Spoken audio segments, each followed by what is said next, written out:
കരുതിയതാണ്.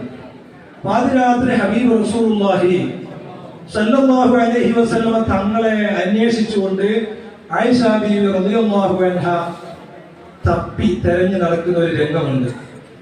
മുത്ത് റസൂലുള്ളാഹി സല്ലല്ലാഹു അലൈഹി വസല്ലമ തങ്ങളെ വീട്ടിൽ കാണുന്നില്ല. മഹദി അവരുടെ വീട്ടിന്റെ പുറത്തേക്ക് ഇറങ്ങി ജന്നത്തുൽ ബഖീയിൽ നോക്കുമ്പോൾ അവിടുന്ന് മുത്ത് നബി സല്ലല്ലാഹു അലൈഹി വസല്ലം നിസ്കാരത്തിലാണ്, ഖിയാമിലാണ്. ഖിയാമിൽ അല്ലാഹുവിന്റെ ഹബീബ് അല്ലാഹുവിനോട് ദുആ ചെയ്യുന്നു, യാ റബ്ബി ഉമ്മത്തി, എന്റെ റബ്ബേ എന്റെ ഉമ്മത്തിന്റെ കാര്യം അല്ലാഹുവേ ഉമ്മത്തിന് രക്ഷ നൽകണേ, ഉമ്മത്തിനെ സമാധാനിപ്പിക്കണേ. അതാ ഹബീബായ റസൂലുള്ളാഹി സ്വല്ലല്ലാഹു അലൈഹി വസല്ലം അവിടുന്ന് റുക്കൂയിലേക്ക് പോകുമ്പോൾ റുക്കൂയിലും യാ റബ്ബി ഉമ്മത്തി, സുജൂദിലും യാ റബ്ബി ഉമ്മത്തി, നിസ്കാരത്തിൽ നിന്ന് സലാം വീട്ടുന്നത് വരെ ബീവി ആയിഷ റളിയല്ലാഹു അൻഹ വെയിറ്റ് ചെയ്യുന്നു.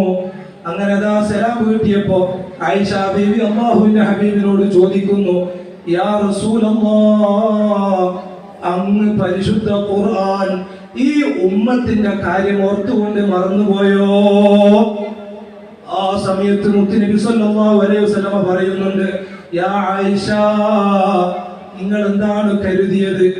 എന്റെ ഉമ്മത്തിന് വേണ്ടി ഞാൻ എന്റെ ജീവിതകാലം മുഴുവനും പോരാ, ഞാൻ മരണപ്പെട്ട് ഖബറിൽ കടന്നാലും പോരാ, ഇസ്രാഫീൽ അലൈഹിസ്സലാത്തു വസ്സലാം സൂറന്ന കാഹളത്തിൽ ഊതിയാലും എനിക്ക് ദുആ ചെയ്യാനുള്ളത് യാ റബ്ബി ഉമ്മത്തി. ഇന്ന് കുറെ സമയം ഉണ്ടാവുന്ന എഴുതിയിട്ട് ഒന്ന് രണ്ട് വിഷയങ്ങൾ ഞാൻ നോക്കുന്നതിന്റെ ഇടയിൽ ഇതിനോട് അനുബന്ധമായിട്ടുള്ള ഒരു സംഭവം കൂടി കാണാൻ പറ്റി. ഞാൻ അത്ഭുതപ്പെട്ടു. ബഹുമാനപ്പെട്ട ഫളൂൽ ഇബ്നു അബ്ബാസ് റളിയല്ലാഹു അൻഹു പറയുകയാണ്, ഹബീബ് റസൂലുള്ളാഹി സ്വല്ലല്ലാഹു അലൈഹി വസല്ലമ തങ്ങളെ വഫാത്തായിട്ട് ഖബറിലേക്ക് എടുത്തു വെച്ചപ്പോ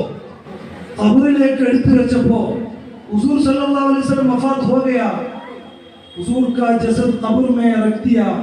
उस वक्त फुलैल इब्न अब्बास रज़ियल्लाहु अन्हु देख रहा है हुजूर सल्लल्लाहु अलैहि वसल्लम का ये हरकत होता है.